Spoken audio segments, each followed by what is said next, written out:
Hello, everyone, and welcome back to a wonderful episode of Sporting Perspective. I am Sean. This is James, and the college football season is just about to start. Before we get into the top 25, our predictions, and everything else to do with college football, James, I'm going to ask you the simple question. How excited are you that football is back in 2025? I'm excited.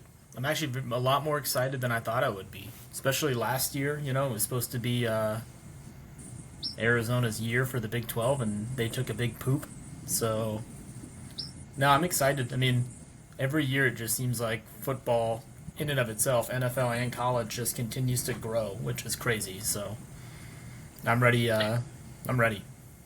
Yeah, I feel your same feeling. I'm excited to watch football again. It's been a long summer, and there's a lot of fun storylines, and there's some fun tweaks going into this season with the new 12 team playoff look, correcting some of the mistakes from last year.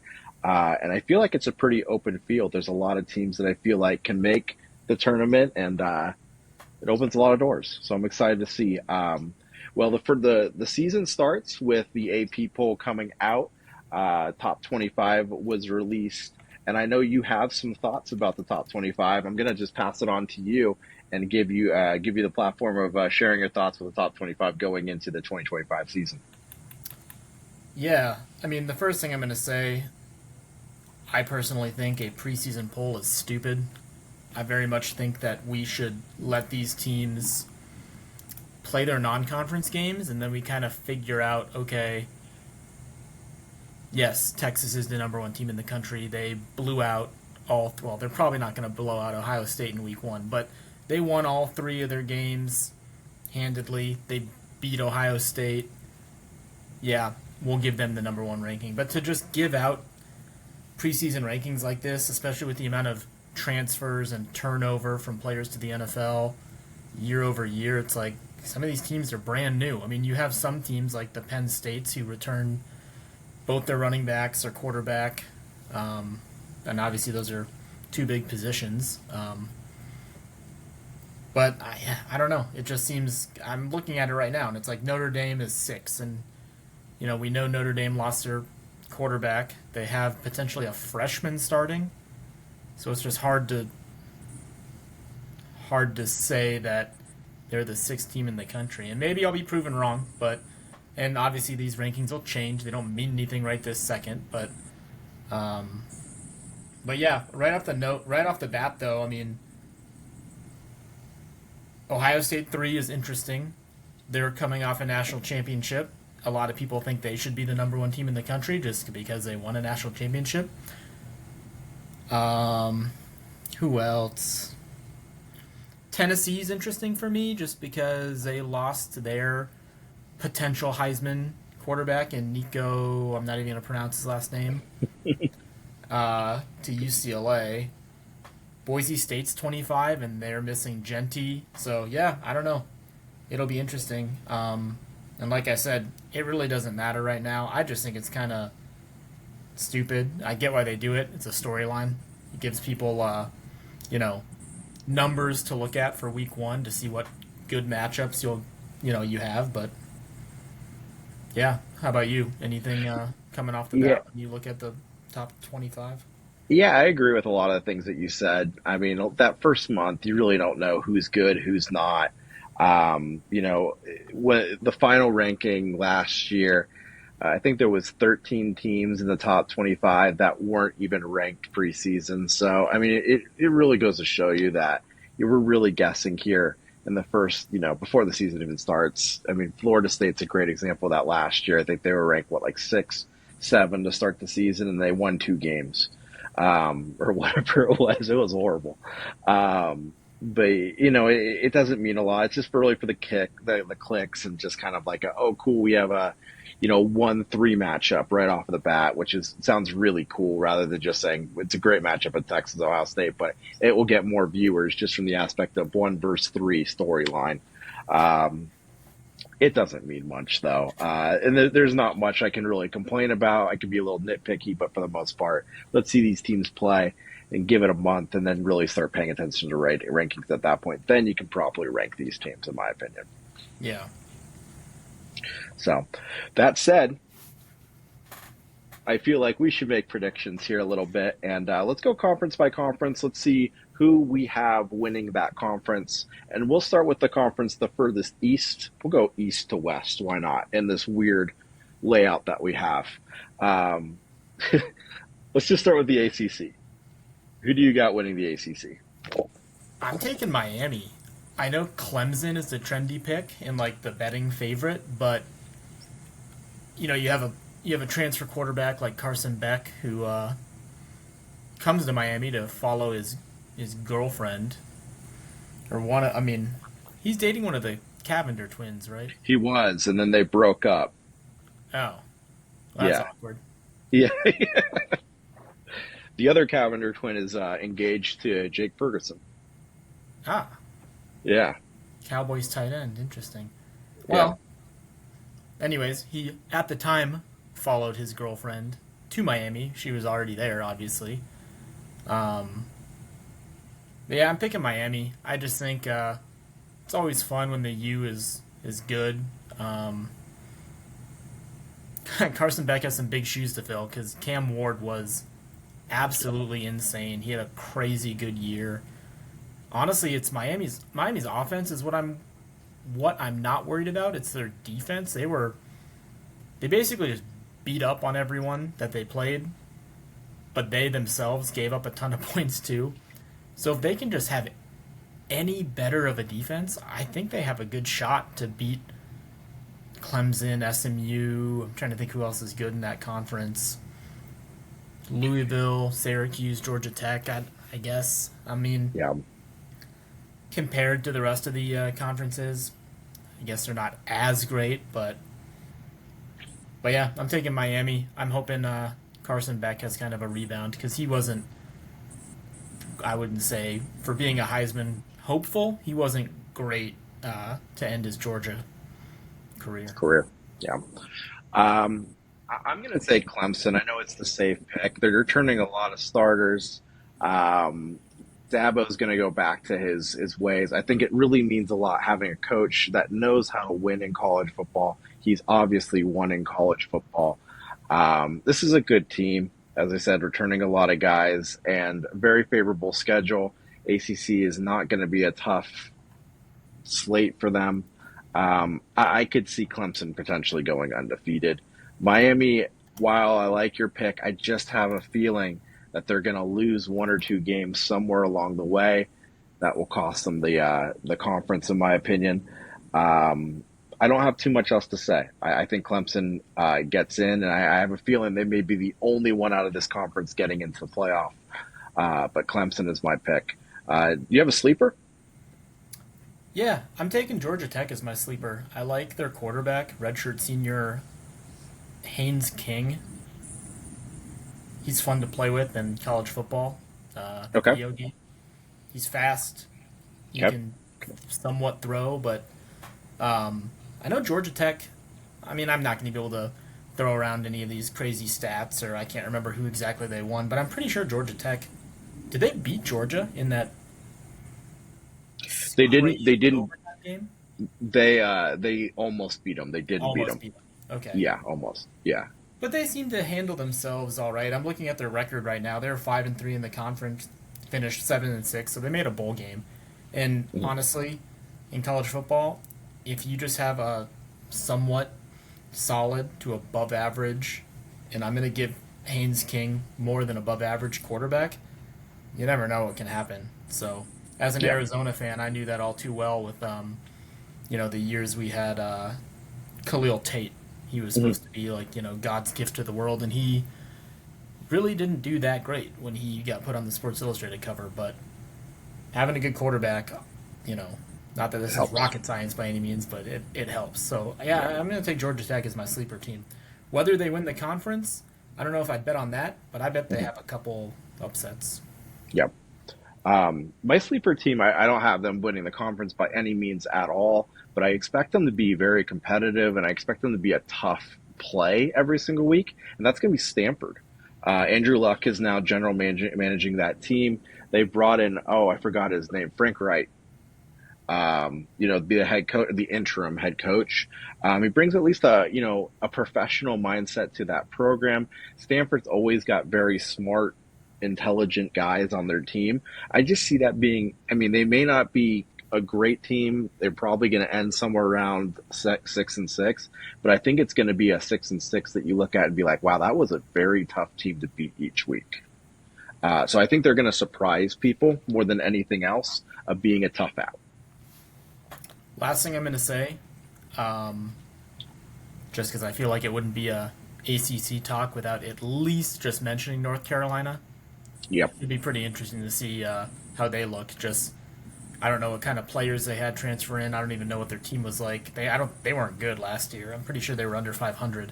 But just having Bill Belichick, you would think helps. So they're going to be a storyline. I'll say that. It's going to be fascinating to see, especially that first weekend on prime time. We're going to know right away what the hell's going on in Chapel Hill. Let's move. You know what? We'll go Big 12 now. Sure, let's go Big 12. Who do you got winning the Big 12?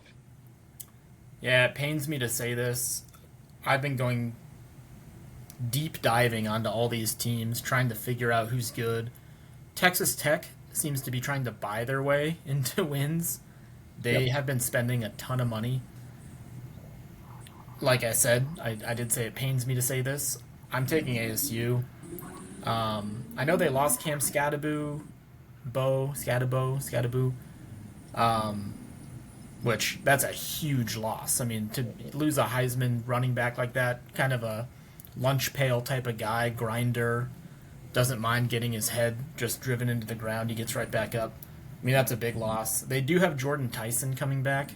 They're, stud wide receiver. And then they have their quarterback. I'm blanking on his name right now. Sam Love that. Labette, yeah. Yeah, whatever. Love it. Love it. I forgot how to pronounce his name. Yeah. Anyways, their quarterback's coming back, and that's always big.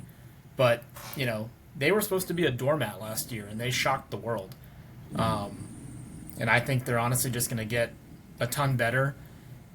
And Kenny Dillingham is he's cementing himself into being already looking like one of the better young coaches, if not the best young coach in college football. I mean, I made fun of him when he cried in his press conference saying that he got the job of a lifetime, but I don't know, whatever he's doing in Tempe, it's working. So I'm taking ASU to win the conference. Yeah, for me, this is kind of like a throw a dart at a dartboard situation. ASU is a good pick. I can see Iowa State, Kansas State, Texas Tech. TCU, Baylor, I think are going to be in there. BYU is going to make some noise. So you got a lot of teams, and then Utah is always competitive himself. So you got a lot of teams in there that I think could make a run at it. I think this is going to be one of those things where the conference is going to kind of beat up on itself a little bit. I'm going to take Kansas State just from the aspect of when Kansas State looked really good last year, they were really good. They had moments where they did not look good, and that's where it fell apart. I feel like those spots are going to get filled in this year. They're going to be more consistent. They're good out of the quarterback play, and it's a tough place to play overall over in Manhattan. So I'm going to take Kansas State to win the division. Not a lot of confidence there, as I said. There's 6 or 7 teams that I think can win this conference. It's probably one of the most wide open conferences out there, but I'm going to take Kansas State. Quarterback play, I think they clean up the consistency. There's not as many injuries. Kansas State's my pick. So, out of all those teams I just named, is there a sleeper for you? Yeah, I really like Baylor. I think I saw on Twitter that Baylor is the only team in the Big 12 returning both its quarterback and running back. Okay. I swear I saw that.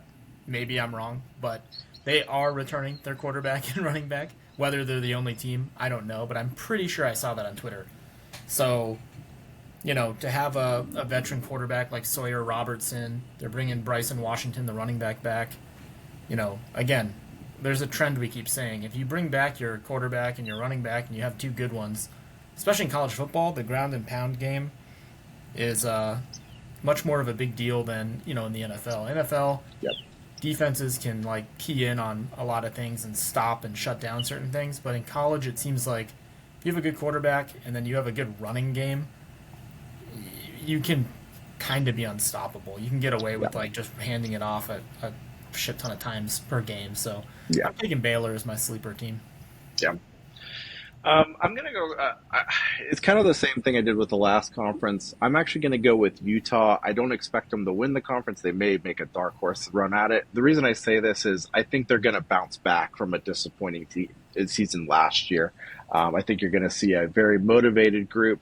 A group that's not really being talked about as much, especially after the disappointment. One shocking thing I learned this past week is out of the Power Four teams, Utah has never played a number one opponent. I don't see that happening this year, but it's amazing. They're the only team that never play a number one team. Just thought it was a weird fact, but Interesting. I'm gonna say sleeper pick. Utah is gonna make some noise, kind of go back to relevancy after a disappointing team, after a disappointing season last year. Not really a sleeper, but more of a fascination. And I'll jump this to you a little bit. I think one of the big storylines going into this year is what is Colorado going to look like now that Sanders is gone, Hunter's gone? How is Dion going to be as a coach? I think it's one of the big storylines going into this season. I mean, I think the pressure's off him. I mean, every week it was Dion this, Dion that, Shador this, Shador that. You had Travis Hunter, who obviously won the Heisman. I honestly don't think they're going to be that good. I know they have that Liberty quarterback who transferred in. Mm-hmm. He looks like he's Slater. so yeah, he looks like he's pretty solid. Um, by no means do I think Colorado's going to do better than what they did last year. I mean, they kind of, I don't want to say shocked the world, but had an opportunity to get into the playoff going into the last week of the season. Yep. The year prior, they had that like hot 4 or 5 game start and then just kind of shit the bed. Oh, Barb. Yeah. But I don't know. I wouldn't be too upset if I was a Colorado fan just because I don't think they're going to get as much coverage, but in a positive way. Yeah. We're not just going to hear about Colorado, Colorado, Colorado. Yeah. So the limelight's kind of away. Um, yeah, I think they could be mid tier. Okay. Do we know anything about how Dion's is he coaching? I know he came out at that press conference and said he beat cancer, but I don't Sounds know. like sounds like he's coaching. There hasn't been much of a word since that, and it was kind of all signs that we're a go. No, So that's good to hear. Last thing yeah. I'll say, I do like your Utah pick. I think a big thing with Utah last year that was probably frustrating to their fan base and their coaching staff was Cam Rising. We never Yeah. knew, was he going to play this week? Was he not going to play? It was every week. Is this Cam Rising's game to play? Is this Cam Rising's week game to play? So maybe that'll help them, just not having Yeah. that headache looming Yep. over them. I also can't go into a Big 12 preview and not mention at least Kansas for Ashley. I think that they were close to being one of my sleeper teams just because they also have a veteran quarterback in Jalen Daniels. Hmm. If he stays healthy, I mean the kid's very very talented. He just for some reason he's got the injury bug. He can never stay healthy. As for my team, Arizona, we will be better than last year. I'm fairly certain. Um, but I still see us being kind of a bottom feeder, probably bottom third of the conference.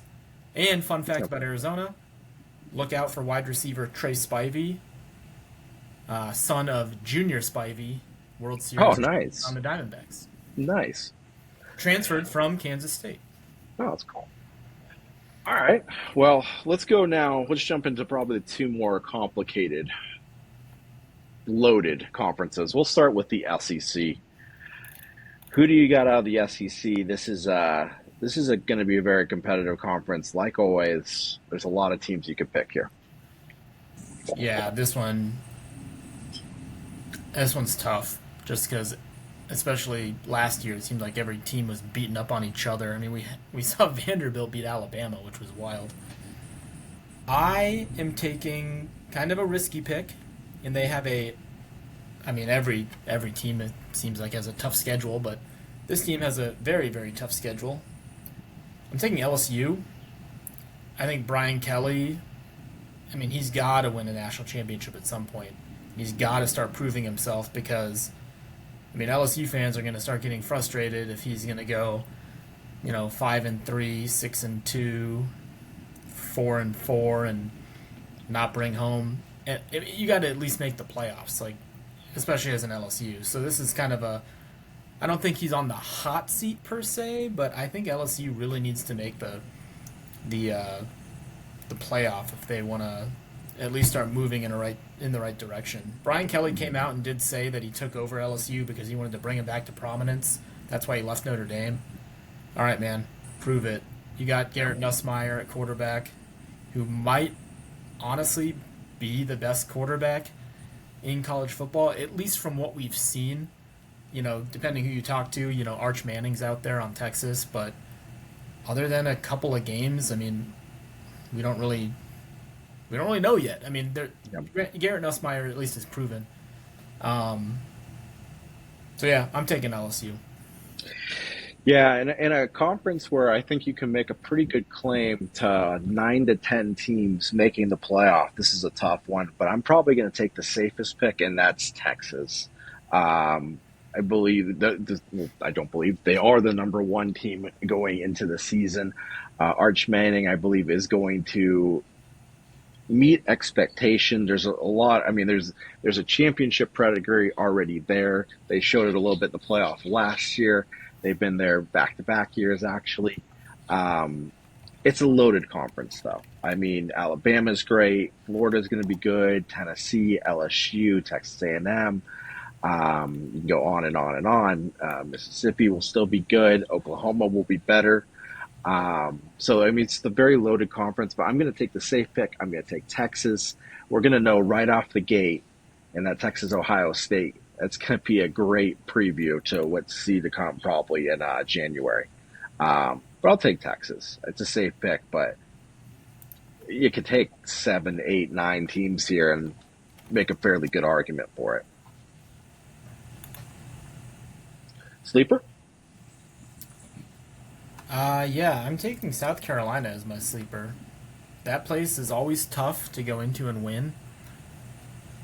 Gonna keep with the trend. They have a veteran quarterback, and by veteran, he started last year. Lenora Sellers, he's a big dude. He's like 6'3", 240. I mean, he's the real deal. Like, definitely an NFL prospect.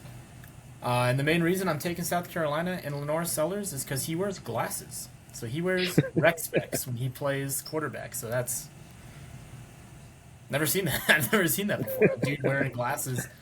I mean, he wears like the basketball rec specs. I'm pretty sure when he plays that are like kind of more like goggles on your head rather than like actual glasses. But I don't know.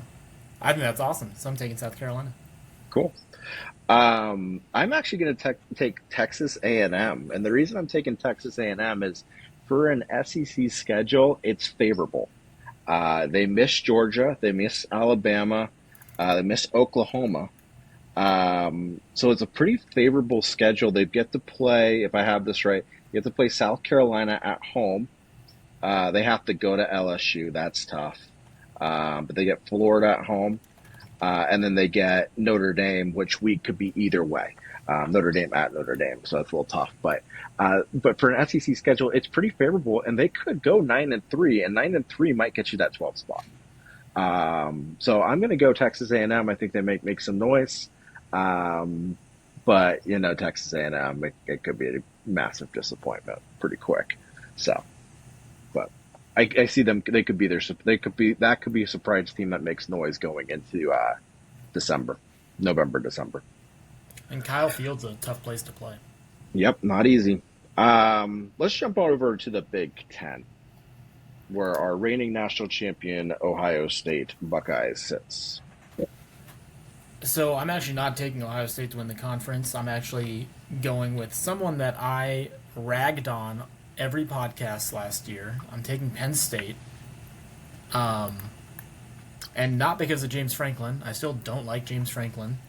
But it's hard for me to go against a team that not only looked really good last year, but again, following the same formula I've been talking about. Drew Aller's coming back, their quarterback, and both of their running backs in Nick Singleton and Katron Allen are returning. They do lose, like, do everything receiver, tight end, Tyler Warren. Tyler Warren. I mean, the guy, he caught touchdowns, he rushed for touchdowns, he might have even thrown a touchdown in, like, some crazy trick play. So he was kind of a do everything receiver. I'm looking at their depth chart right now. They actually have 3 transfer receivers coming in who look like, as of right now, are probably going to be the starters. So I don't know much about that, but at least they have a senior leader in Drew Aller, and like I said, those 2 running backs. They always have a good defense, and yeah, I don't see why they can't at least be as good as they were last year, if not exceed expectations. So I'm taking Penn State to win the conference. Yeah, I think it's a really good pick. I think, in my opinion, it's either going to be that team or it's going to be the team I'm about to say right now, which is Ohio State. Ohio State just going to reload. I know they lost a lot of guys to the NFL, but as we've seen it almost every single year, Ohio State just reloads with another slate of amazing talent. Still got the great wide receiver, still got the great defensive back. So they're going to build around it. Ryan Day knows what he's doing. It's just hard to pick against Ohio State at this point. They looked great last year. They're going to look great this year.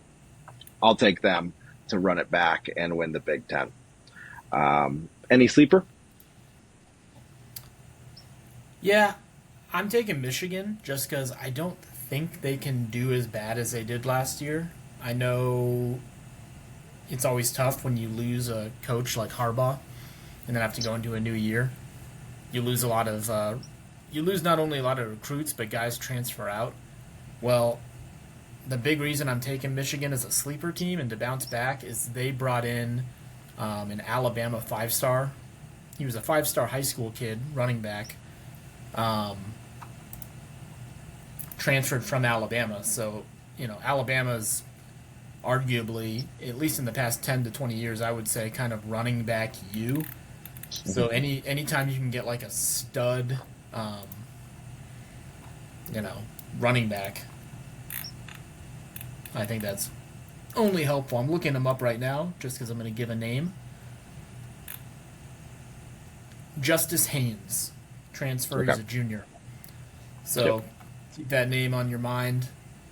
Should be able to theoretically have a good year. I'm also looking at their depth chart, and they have a true freshman listed in as their starting quarterback, Bryce Underwood. So could be an interesting year for Michigan, but Michigan's definitely built to be a defense first, run heavy team. So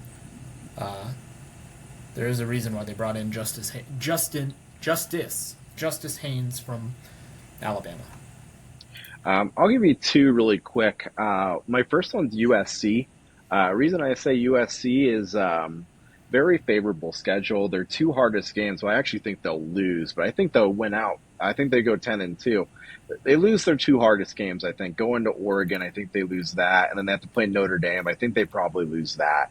But the other 10 games, they're probably going to be favored in, if I remember their schedule right. It's a very favorable Big Ten schedule for them. The other one, which I expect to take a step forward, if they take a step back, it's going to be a disaster, is Nebraska. You have the freshman quarterback that showed a lot of promise last year. He should take another step forward. I see Nebraska at least shining in this upcoming season. Well, those are the big 4. Yeah, so let's do the best of the rest. Is there any other teams that are not in the Power 4 conference or in a Power 4 conference that you want to talk about really quick? I mean, we probably should mention Notre Dame. Yep. They have a quarterback battle going on right now. They lost Riley Leonard, which is obviously a major loss. They do return Jeremiah Love, so that's big.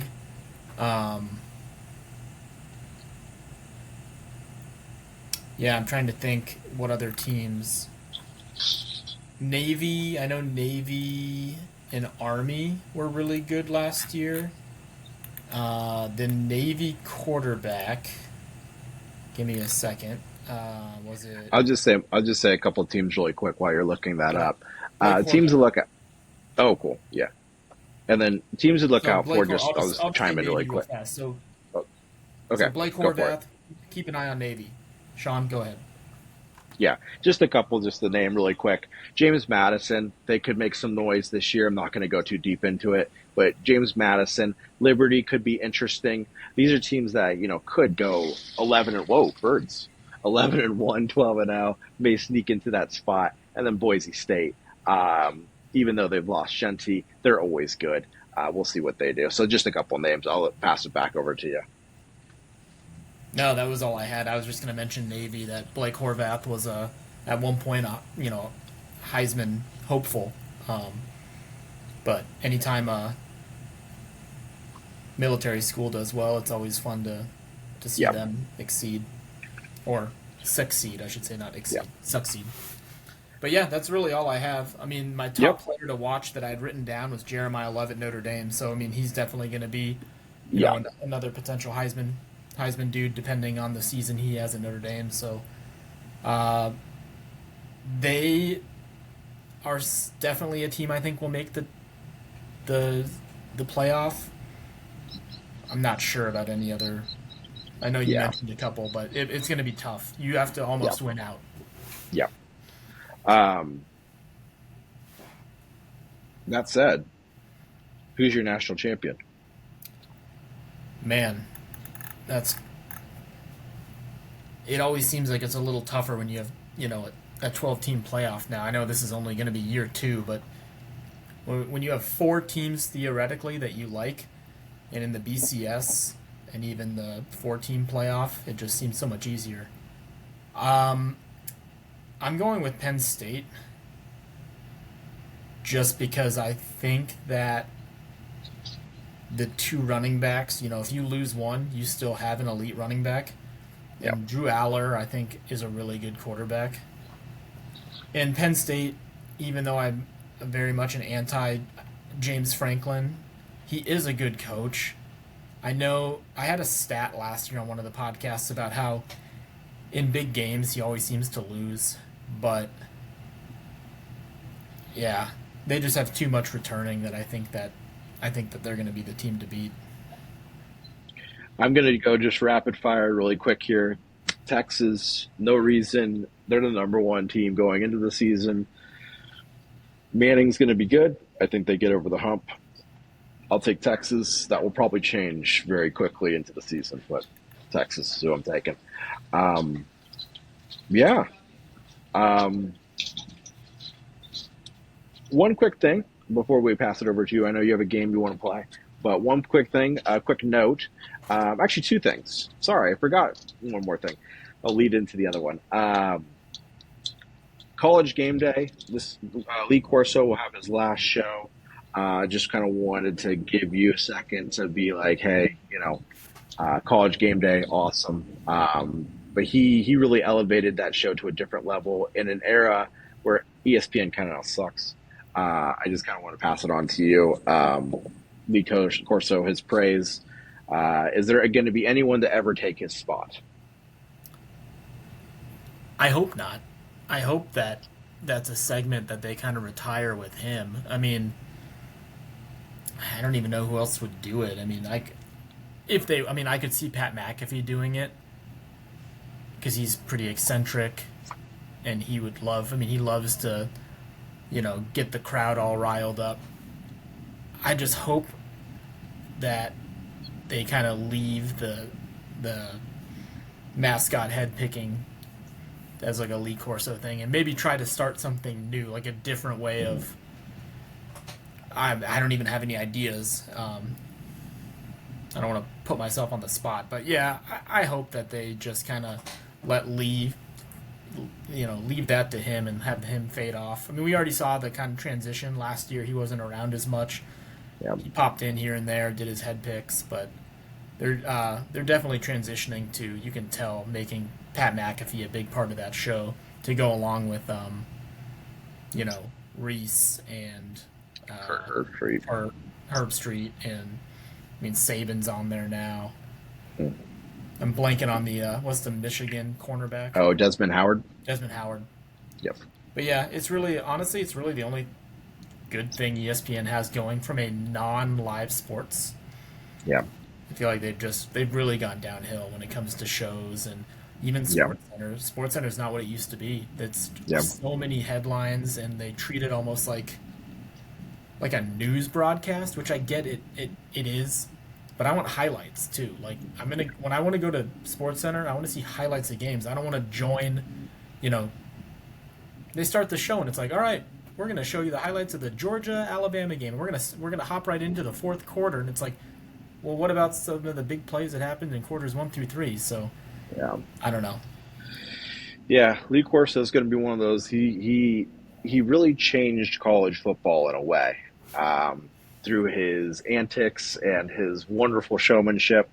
Um, he really elevated that show to a different length or different space. And at 90 years old, I mean, definitely the right time to be stepping away. But Yeah. he's going to be someone that's definitely missed in this college football space because he did a lot for the game, without even having to put on a helmet, in these last 30 some years. Um, but yeah, and hopefully college game day doesn't change too much because, as you said, it's one of the few shows that's left that's not complete garbage on ESPN. Well, and So, they added the Barstool guy to Big Ten to Big Noon kickoff, so they're really oh pushing. yeah, Fox yeah, is really pushing as like a rival yeah, to College Game Day. I haven't quite the switch. I'll check in yeah, on it occasionally, like in commercials from Game Day, yeah, but yeah, I mean, College Game Day has done a great job. I mean, it's to the point where like on Saturdays, like I wake up and I'm like, oh, got to go turn on College Game Day, and like normal I can't think of another sport that has like such a interactive and fun pregame show that's like yeah, enjoyable to watch every single week. yeah. Um, week zero. Sorry, we're jumping to week zero. Actually, playing games now.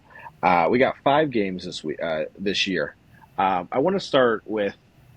We got one game that is definitely going to be good. We know that Iowa State, Kansas State. That's going to be a good game. Um, the other 4 are kind of duds, in my opinion. Do you think they should get rid of week zero, or do you like it? Because it just feels like we're putting out. Even last year, there was one good game, and it turned out to be an awful game. Is it just a TV thing at this point? Because like I wish that all these games were just week one instead of this. How do you feel about it? Yeah, it's just money at this point. Just another week for them to get money, basically. The Yeah, Iowa State, Kansas State, that makes sense to me because they're at least traveling to Ireland. So it's yeah, like, all right, let's play this game early. I wouldn't, I haven't looked, I don't know their schedules, but I wouldn't be surprised if they immediately then have a bye and then yeah, don't play it until week 2. yeah, But like Kansas Fresno State on Fox in the evening, like I'll probably watch it because my wife will want to watch it, and at yeah, least, like I had mentioned, Kansas should be decent. Um, I will say this: Fresno State does have Kurt Warner's son at quarterback, EJ Warner. He transferred, yep, so at least there's a little bit of like somewhat fun stuff to watch. The other games, you'd have to tell me what they are. I don't remember, but I know Hawaii. I think Hawaii plays at night. yep, It's it's an appetizer. It's the chips and dip before the entree. So yep, yep. Okay, cool. Yeah, I think you said it the best right there.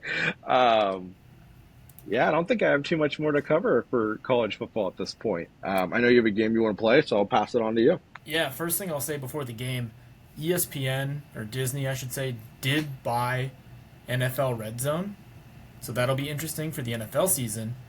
Yep, They hinted at a potential college Red Zone. So obviously, with this purchase just having happened within the last month, I don't think the red zone would be like this season. That'd be a very quick turn for them to make. Uh, but we'll see. Roger Goodell hinted at it Um, that'd be kind of fun. It'd be fun to have a Yeah. college red zone. Yeah, I mean, I when I saw that, the one question I had is how is that going to work? It being on and connected to ESPN. How are the games on like Fox and those kind of like smaller affiliates out there? How are those going to work? Yeah, I don't even want to try to guess. Yeah, Yeah, I don't know. That's a it'll good be question. fascinating. It's gonna be fascinating to see. But I'm excited if it does happen.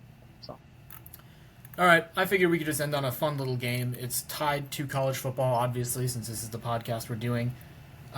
But it's basically it's a quarterback edition of same face, so it's quarterbacks we know, but new place. So let's see if I can name the new school the quarterback's at. Can you can you name where they came from? So we'll start off easy. It'll get a little harder. So right off the bat, we have new Miami quarterback Carson Beck. Where'd he come from? Georgia. That's an easy one. All right, I got on the board. That makes me feel good. All right. Florida State has a new quarterback, Thomas Castellanos. Where did he transfer from? Boston College. Two for two. Yeah, look at that one. Iowa. New Iowa quarterback Mark Gronowski. What Uh, fun school did he come from? It might have not even been a FBS school. If that's yeah, it's not. It's not. It's one of the Dakotas, I think. hint. My wife Ashley went to this school. South Dakota State. There you go. Yeah, I couldn't remember if it was North Dakota State or South Dakota State. I knew it was one of the Dakotas. So, but South Dakota State, He's nice. like the only FCS player I will admit that because Ashley's obviously hardcore Kansas. Yeah, She went to SDSU, so yeah, we'll watch SDSU games too because they're always on like ESPN Plus, yeah. which we can get through Hulu. So he's he's a good quarterback. It should Sure. be interesting. I mean, to get a fifth year guy like that at like an Iowa, I mean, Those two Dakota schools are good. They bring out good oh talent. yeah, yeah. NDSU had Trey Lance.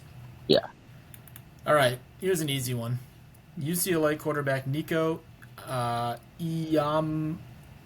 I don't know. It's like I hear it and I know how to say it, but when I look at it, it's like I can't. Nico Iamaleava. Iamaleava. Tennessee. There you go. Yep. Shout out to Jenna. Yep. All right. New Oklahoma quarterback John Mateer. Where did he transfer from? John Mateer. Was he Hint. Alabama? No, not Alabama. Hint.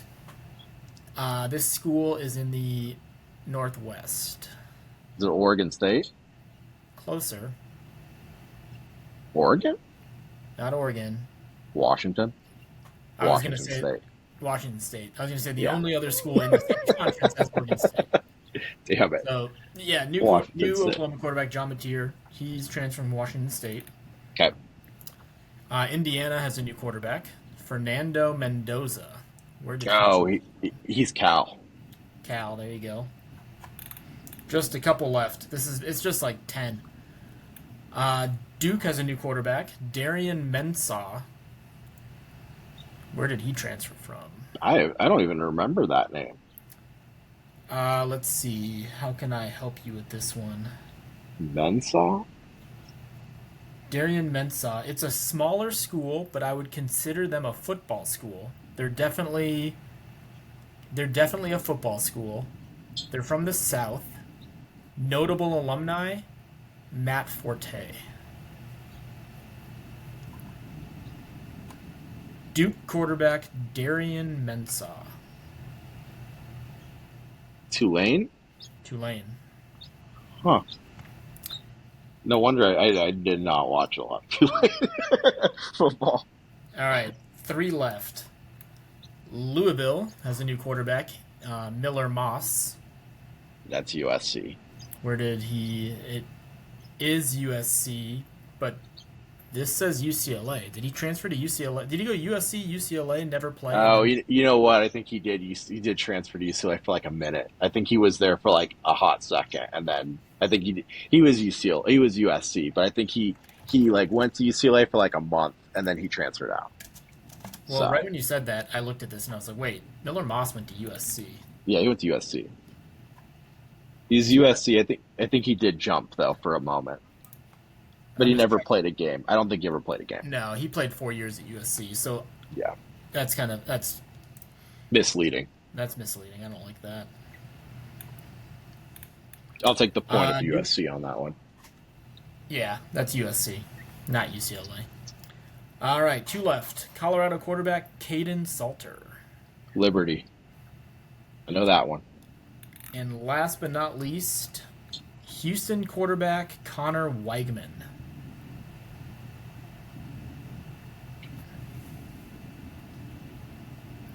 Transferred from a school that's in the same state as Houston. Jeez. Not Texas, is he? No. Their rival. Texas A&M. Yeah. I wouldn't have gotten that one. Yeah, Damn. it looks like it's saying he played in 6 games. It says he's looking to play more than 6 games in a season for the first time in his career. So Wow. Okay. I've heard of Damn. him. I've Okay. seen him messing around with depth charts in the college football game, the Cool. PlayStation Cool. game. So, anyways, All right. that was the Well, game. all I right. Well, say, what do you get? Like 8 out of 10, 7 out of 10? not bad. Yeah, 7. I think 7. Not bad. I'm pretty happy with that. It's better than I Yeah. thought I would do. So, all right. Well, before we sign off here, James, is there anything you want to talk about college football wise, or are we good? We good to hit the ground running? I think we're good. All right. Our previews are probably going to be screwed after like a week or two, but Probably. Yeah, that's how it probably. goes. Well, as you guys know, if you were watching last football season, there's gonna be a lot of content coming out pretty much every week. We'll be giving predictions, and if you like this, hit the subscribe button and follow down below. Football is here, thank God. We'll see you guys in a week, pretty much. I don't think we got anything else to say. We good? Good to go. Good to go. All right, guys. We'll see y'all later. Thank you so much for being here.